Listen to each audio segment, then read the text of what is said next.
Gente, agora deixa eu fazer o seguinte, vamos direto aqui com o Juliano Zimmer, bastidores da política. O Juliano que é um expert nessa questão aqui da política. Juliano, deixa eu falar para você o seguinte, tem aqui o que você vai falar, né, que a questão do aumento do salário dos vereadores, é minha opinião. Eu acho, Juliano, conhecendo aqui toda a nossa região, que os vereadores deveriam ganhar muito bem. Porque o que eu imagino? Eu imagino que os vereadores de Curitiba, Curitiba não, toda a região, eles não podem submeter ao prefeito, de repente, aquela questão de estar fazendo barganha. De repente, o vereador está falando assim, ó, viu, você emprega a minha mulher que eu pego e vou te dar um salário melhor para você. Você emprega lá o meu sobrinho que eu vou te dar, ele vai ganhar lá um salário bom lá.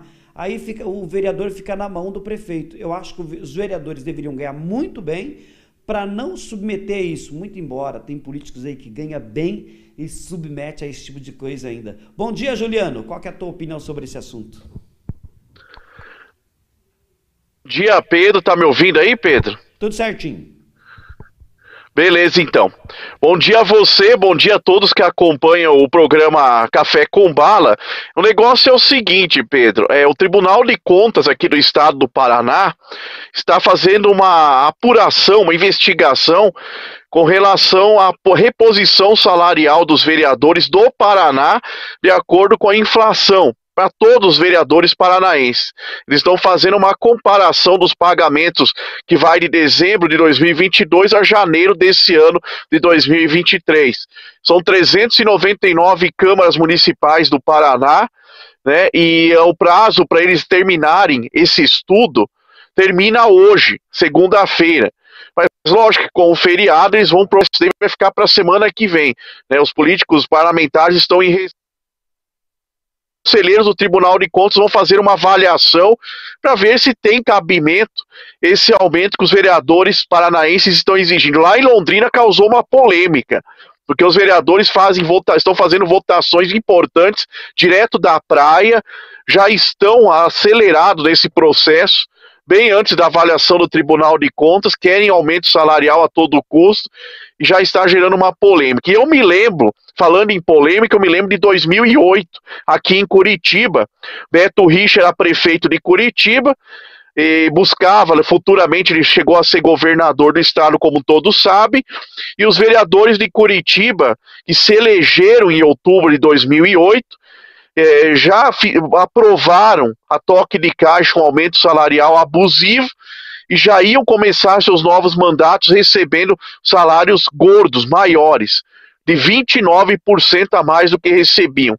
De 9.280 passaram a receber um valor bem maior, né? Melhor, de 7.155 foi para 9.280 reais, isso em 2008, né? Há muito tempo atrás.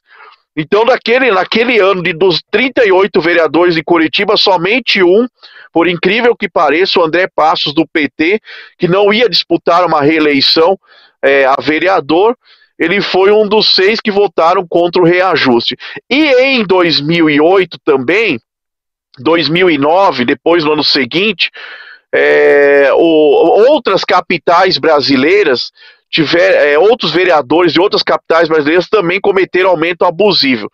Só o prefeito, na época, Luciano Dutti, que teve um aumento menor, né? Um aumento de 2,4%.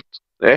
Um aumento menor, e o Beto Richa não deu aumento para ele mesmo, porque ele disputava, né, naquela época ele disputava a reeleição para a prefeitura de Curitiba, e logo depois ele tinha intenção de ir para o governo do estado.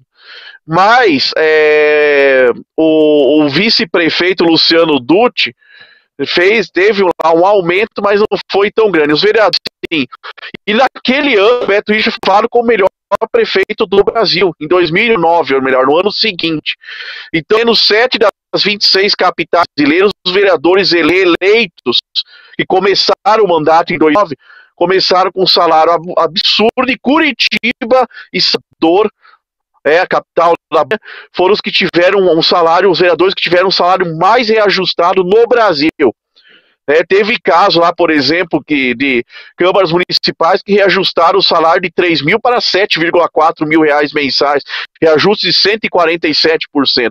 Por que eu estou trazendo esses dados de 2008 e 2009? Porque já naquela época já se causou uma polêmica e o salário já foi aumentado muito além do que é possível aumentar, de acordo com os municípios e as capitais brasileiras.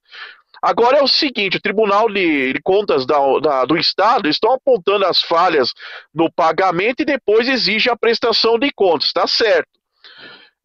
Só que é um tapa, né, na cara de todo mundo, uma reposição salarial nesse início de um governo federal que já fala em aumento de impostos, já os preços aumentando, né, e cada vez mais eles querem aumentar, isso vira efeito cascata, passa a ter aumento outras categorias do funcionalismo público. Quer dizer, eles falam que não é salário, né? Aí vem com essa desculpa. Não, é uma ajuda de custo. Então não tem que repor salário, se é ajuda de custo, para que você vai fazer uma reposição salarial baseado na inflação? Isso a conta não fecha. Faz uma farra fiscal com os penduricalhos que eles têm, que são benefícios à parte, além dos seus salários, que já ultrapassa o teto constitucional. Então, se não é salário, não tem que repor através da inflação.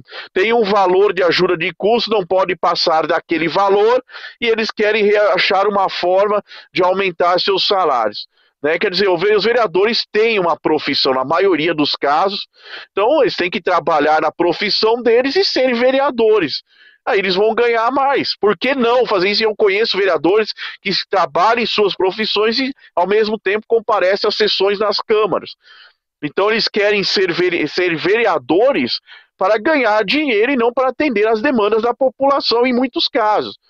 Por quê? Eles pensam no aumento salarial. Tem vereadores que o presidente, né, do Conselho de Ética das câmaras municipais por aí, ele mesmo aumenta o seu próprio salário e aumenta para os seus colegas.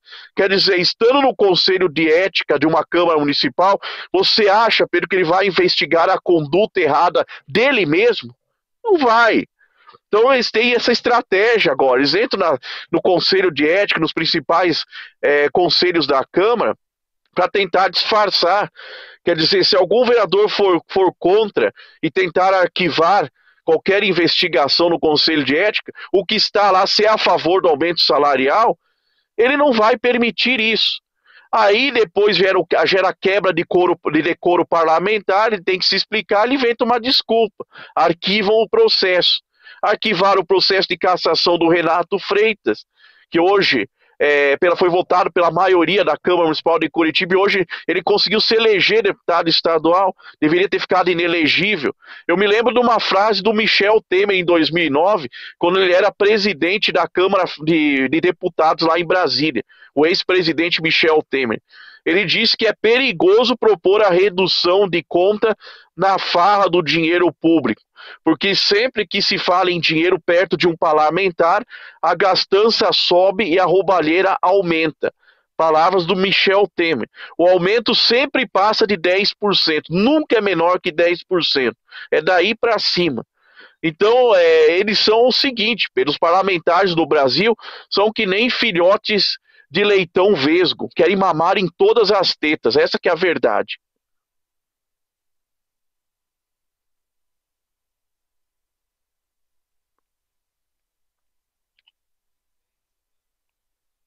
Atentamente aqui aos seus comentários, se eu acertar direitinho aqui, tem uns detalhes, Juliano, que me chama a atenção, né? Nessas questões de aumento do salário de vereadores, que na nossa região aqui acontece alguma injustiça. Por exemplo, tem câmaras, não vou falar o nome aqui, que o vereador ganha 9 mil reais. Cidades aí que é a terceira, quarta em maior arrecadação no estado do Paraná. O vereador ganha 9 a 10 mil reais. Aí, Juliano, o assessor ganha 15, 18 mil. É algo assim, falando assim, ó, façam rachadinha. Então, eu acho que tem que ter um ponto de equilíbrio.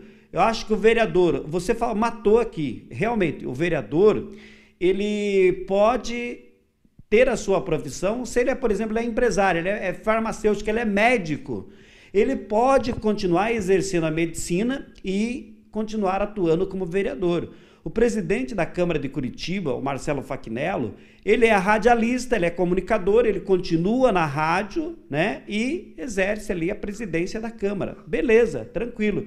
Mas não pode ser igual tem alguns municípios aí, que o assessor ganha muito, mas muito além do que o vereador. Aí, quando um assessor ganha o dobro do vereador, é pedir para fazer rachadinha.